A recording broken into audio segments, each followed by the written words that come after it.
Choc sur l'immigration de ces dernières heures vient d'Arnaud Montebourg. Il propose d'interdire les transferts d'argent privé de la France vers les pays qui refusent de récupérer leurs ressortissants que la France veut expulser. Avant d'être en direct avec Patrick Stefanini, cette proposition, vous allez le voir, choque la gauche. Écoutez ce qu'en disait ce matin sur Europe 1 Olivier Faure, le numéro 1 du Parti socialiste, qui soutient Anne Hidalgo.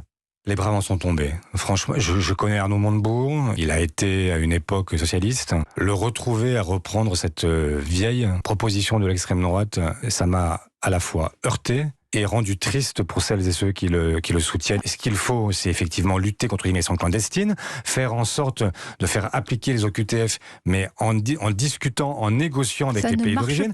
Mais dans ces cas-là, si vous voulez toucher aux avoirs de quelqu'un, touchez-là aux avoirs de ses dirigeants, mais non pas des gens qui sont venus en France et qui n'ont que leur force de travail à offrir à leurs familles qui sont restées au pays.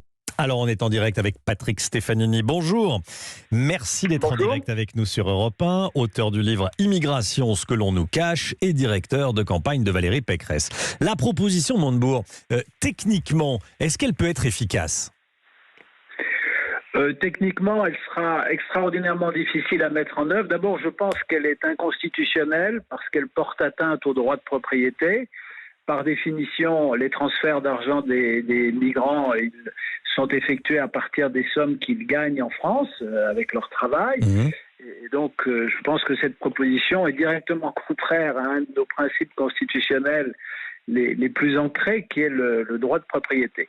En revanche, l'intérêt de ce débat, c'est de placer sous les projecteurs l'absolue nécessité dans laquelle se trouve notre pays de renégocier les accords que nous avons avec une dizaine de pays en matière migratoire, qui sont des accords bilatéraux, qui couvrent à peu près 40% de l'immigration en France.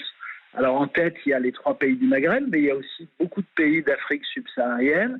Et malheureusement, ces pays font preuve d'une absence totale de coopération avec la France dans la délivrance des fameux laissez-passer consulaires qui permettent de renvoyer les clandestins dans leur terre d'origine. C'est là-dessus qu'il faut agir. Alors, la mesure d'Arnaud Montebourg, en effet, c'est une mesure choc, mais je viens de vous dire qu'elle était... elle pourrait être anticonstitutionnelle. Comment faire pression, très rapidement, s'il vous plaît, mais sur les pays que vous venez de citer, en clair, des pays d'Afrique et les 3 pays du Maghreb? Il y a beaucoup d'autres moyens de pression, me semble-t-il. Il y a d'abord l'affaire des visas. Le gouvernement a amorcé cette politique en réduisant le nombre de visas accordés aux ressortissants des pays peu coopératifs. C'est une action qui, pour l'instant, a échoué, mais c'est trop tôt pour en juger. Il faut la poursuivre dans le temps.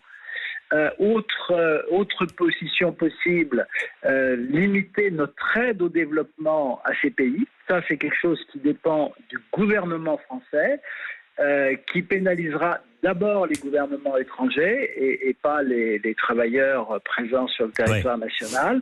Et puis enfin, si on devait prendre une décision sur les fonds, les transferts de fonds des migrants, moi j'évoque dans mon livre la possibilité d'une taxation, mais certainement pas d'une interdiction. Mais pas d'une interdiction. Merci beaucoup Patrick Stefanini, auteur du livre Immigration, ce que l'on nous cache. Merci d'avoir été en direct avec nous dans Europe Midi, 12h40.